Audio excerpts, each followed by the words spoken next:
In the audience know I am a health nut, and I try to promote good eating and nutrition on this program, our millions and millions of listeners. And we have a guest with us, Margot Wu-Tan of the Center for Science and the Public Interest, Director of Nutrition Policy. Do I have that right? That's right. All right, tell us, if you will, about these bake sales and pizza fundraisers and what you and your group have been up to with this. Well, we just worked with Congress to pass a law to improve child nutrition programs. So mostly the bill focuses on helping schools to serve healthier school lunches, giving them more resources, more support, more technical assistance, giving them ideas that, can be gathered from other schools that are doing a good job. There's also a provision that would allow USDA to update the nutrition standards for vending machines, a la carte in school stores. And actually that provision that you referred to as a bake sale provision does a heck of a lot more than that. Bake sales are barely even covered by it. And we worked on that part of the bill with Coke, Pepsi, Mars, and many other large food and beverage companies. Tell me, what is that provision about bake sales and pizza fundraisers? That seems to be a very great interest to the audience. Go ahead. It updates the nutrition standards for the foods that are sold outside the meal programs. So they're basically school foods is divvied up into the meals and everything else. And so USDA right now has standards, but they're really out of date. They were put into place back in the 1970s, and they don't address fat, isn't that salt, the Nixon sugar, era? and all of that stuff. So hold on, isn't it update them? The 1970s? That's Nixon, right? This was put into place during the Carter administration. Carter? It's a long time ago. Yeah, so it was in 1979. And science has really evolved a lot since then. We know a lot more about what the problems are in children's diets. Really, back then, people were mostly worried about dental cavities. And so the current standards mostly limit jelly beans, lollipops, and other pure sugar What about foods. Good and Plenty? Are you allowed to eat that? Yes.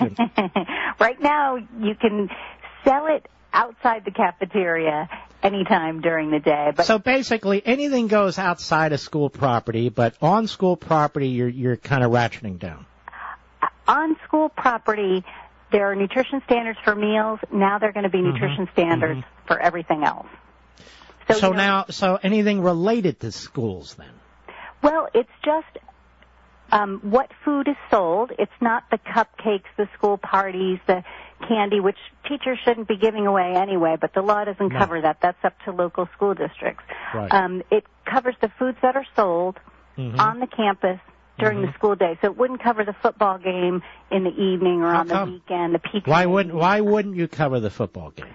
Well, it's just the way we wrote the law. It just covers the school day. Now, let me just slow you down. Now, did you guys sell out here? How come you didn't cover the sporting events and the concession stands? Well, this is a huge step forward, and things in Washington happen step by step. So I think we're moving from just the cafeteria during lunch to the whole campus, the whole school day. So it's a nice step forward. So it's a work in progress. It is. And I think this will cover a lot of the junk food. You know, what happens is, we parents, we send our kids to school with lunch money, and we expect them to buy a balanced meal. But oftentimes, there's a lot of other junk for sale in the vending machine, in the a la carte line, in the cafeteria. And then oftentimes clubs or the PTA or others have fundraisers right on campus during the school day. Now, let me slow down. I want to talk about this. I want to get right down to the nitty-gritty, right to the cupcakes. Can you sell cupcakes at these fundraisers? There is a special exemption for infrequent fundraisers. So if a school wanted to have a bake sale a couple times a year, that'll be fine, but they couldn't do it every day. How about 7 times a year? Well, USDA is going to be writing regulations to implement this law, and they'll figure out what it is. You know, is it 7 times a year? Is it 10 times a year? Is it once a month? So that'll be done. And if a school violates it, what's the punishment? They'll figure that out as well. So who's figuring all this stuff out? And actually, this doesn't go into effect immediately. USDA needs to write the new nutrition standards, and that'll take a couple of years. couple of years. So in the meantime, if I have a kid in high school, they're going to be slobbering down these cupcakes. Well, it's taken 8 years to pass this law. Things move pretty slowly in Washington. I know some people complain that Washington does too much, but things move really slowly. I mean, a common sense measure like getting candy out of a vending machine took 8 years to pass. Now, wait, you're saying you can't get candy out of a vending machine? Under the new law, you won't be able to. But right now, you just said candy out of a vending machine. Right now, is the candy in the vending machine or not in the vending machine? Right now, the USDA standards only cover the cafeteria during meal times. They don't cover like a vending machine that's in the gym or in the hallway. But what about a vending machine, say, in the cafeteria? Is that covered? That is covered, but the nutrition standards are really old and don't make any sense. So it only limits things like jelly beans, lollipops, and things that are totally devoid of any vitamins or minerals. So, for example, jelly beans can't be sold. Wait a minute. Reagan used to eat jelly beans all the time. What? Reagan used to eat jelly beans all the time. How about Jimmy Carter's peanuts? Are those in or out? Treat. How about peanuts? Is that candy? Nope. Well, peanuts are, nutritious, and they have nutrients that come along with their calories. The kind of fat in them is the good But kind some of people fat. are allergic to them. You eat too many of them, you can get sick. That's true. But are they banned or not? It's only for a small number of people. No, they won't be banned. Now, are we banning things by classes like chocolate and so forth, or are we banning them by names like Milky Way, Three Musketeers? How are we doing this? All those details will be worked out through the regulations. But what states have done already is they've named categories of beverages that can and can't be sold, like soda's out, but juice and water and low-fat milk are in. With foods, they've set nutrition standards, limits on fat and salt, and the bad things that are harming kids' health. So what would a vending machine, when we get to the end of this, what would be in the vending machine? Give me some examples. Things like granola bars, fruit cups, maybe some baked chips or pretzels. But not all granola bars, because, there's a lot of them and I want to talk to you people about this, by the way. There's a lot of granola bars that have a lot of chocolate in them. That's right. They'll have to look at the nutrition standards and come up with a list of things that meet the standards and things. I know, but generally speaking, isn't that false advertising? Here's granola bar. Well, it's full of chocolate. Shouldn't we do something about that, too? Well, there is a lot of marketing out there that makes it really hard for Americans to eat well. It's very confusing. Try to make things look healthier than they are. It gets confusing. Is there a difference between, say, potato chips and the way they're made and potato sticks, maybe?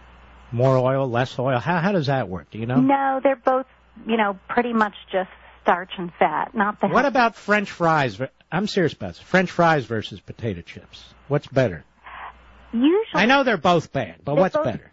Usually when people eat them, they eat fewer potato chips, so you're probably better off choosing the chips because you'll just choose a smaller portion size. All right. How about Hershey bars and M&Ms? About the same. So, all right. I see. Now, what's better for you? That you really like so that you can enjoy it. When you're going to splurge, I always tell my little girl, don't bother, eating junk food that doesn't taste terrific to you. If it doesn't taste really good, pick something else because you don't want to waste those calories on something that isn't really good. What about Twizzlers? Any downside on Twizzlers? They're just sugar. No upside. They're fine for a treat, but only every once in a while. Most of us just can't afford to eat them every day. Now back to these pizza sales and bake sales. So, if it were a perfect world, you'd limit them, or we should limit them, to 2 or 3 a year, you think? Well, as a mom and as a nutrition professional... I'm not a mom. Oh, you. I think okay, go ahead. Bake sales are a terrible idea because we parents have to buy the the cake mix, bake the cupcakes, send them to school with our kids, send money so the child can buy the cupcake back from us that we already made. I mean, this is a loser of a fundraiser anyway. Yes, Schools feel like they made money, but how about brownies? Comes out of our pocket. What about brownies? I think that Same there are problem? lots of ways to make money for school clubs and activities that don't involve junk food. We pulled together a report with dozens and dozens of ideas. There's more than 60 fundraising companies listed in the back with good fundraisers with that schools. Well, this is why I'm a little concerned. I'm running out of time. I'm not trying, but this is why I'm a little. Why didn't you just ban bake sales? Why are we playing around like this? They won't be allowed very often, but a couple times a year. Well, I mean that's like doing drugs a couple times a year. Why, if it's bad, why don't we just ban it? The bake sales were in there as a political compromise. Okay, but if we had our way, they'd be gone, don't you think? I would get rid of them altogether. Altogether, and same with this pizza stuff too. Pizza kits, cookie dough, all of that junk. With obesity rates as high as they are, it just doesn't make sense to raise funds in schools at the expense of our children's health. You're exactly right. Well, my friend, it's been a pleasure talking to you. And now let me ask you this. So do you have the ear, you personally, the ear of members of Congress? Do they listen to you when you talk about this stuff?